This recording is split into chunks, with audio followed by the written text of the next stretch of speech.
The Technology Transformation Service has a new leader. Rob Cook will join the General Services Administration to head the organization that includes 18F.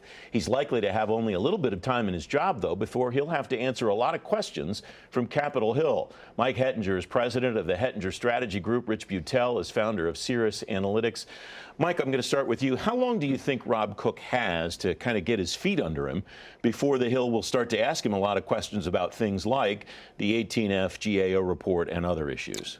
Probably not very long. I think given the challenges of coming into TTS, GSA, and everything that's happening around 18F and some of the other things that are swirling, he probably doesn't have very long. I mean, I don't have any inside information about what the Hill is going to do when they come back in November and December after the election, but I would expect that given that report, there will be at least a push towards some oversight. Rob, Rich, Rob doesn't have very long. I think Mike is right about that. What are the kinds of things, though, that it's reasonable to expect somebody who's been on the job for the short period of time that he will have been on the job to actually be able to know and talk about regarding the operations of what's now TTS? Well, obviously, his first few months will be drinking from a fire hose, but he'll be expected to be able to articulate a clear vision of where TTS fits into the broader GSA framework.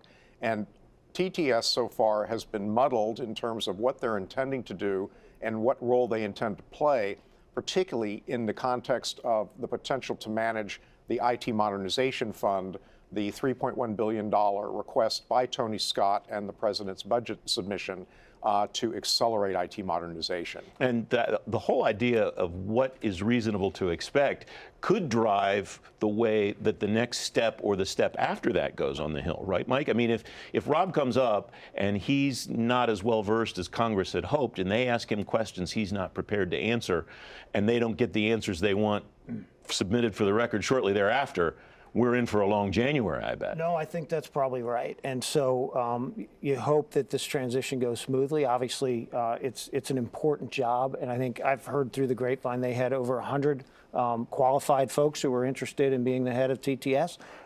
And this is an interesting choice. It's sort of a different choice. But I think you're absolutely right. If he comes in prepared and recognizes that, you know, he has to work with Congress, he has to work with the vendor community, he has to work with other federal agencies and takes his role at GSA as that, then I think we'll see some early successes, but that's a challenge that he's going to have to face. You know, rhetorically, he seems to be, as Mike said, off to the right start, Rich. Excited by the possibility of transforming the way government interacts with people. We need three things to succeed: first-rate technology expertise, effective relations with industry, and great partners throughout government. Sounds like, if that's the agenda that he follows, that's a recipe for success. I agree. I mean, that is absolutely the correct tone to take, kicking it off. He's coming in from a very strong digital media background, and if he focuses on delivering 21st century digital services and helping to transform the government to provide the necessary outreach and services that citizens expect and are entitled to, then I think he has a good chance of being successful. Mike, there's no question that he has a tremendously long and broad resume when it comes to innovation in technology. Does it matter then that he doesn't have really any kind of enterprise technology experience, developing customer-focused solutions?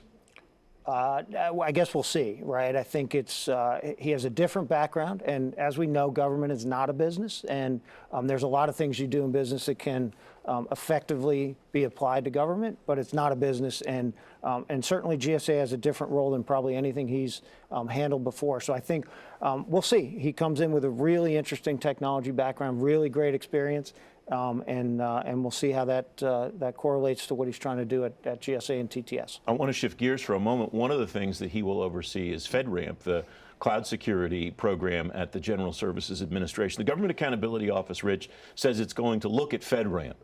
But it also says there's no assumption of misconduct or wrongdoing that should be read into that. In my experience, I don't remember many times where somebody from GAO says, we're going to look at this. They just kind of go do it.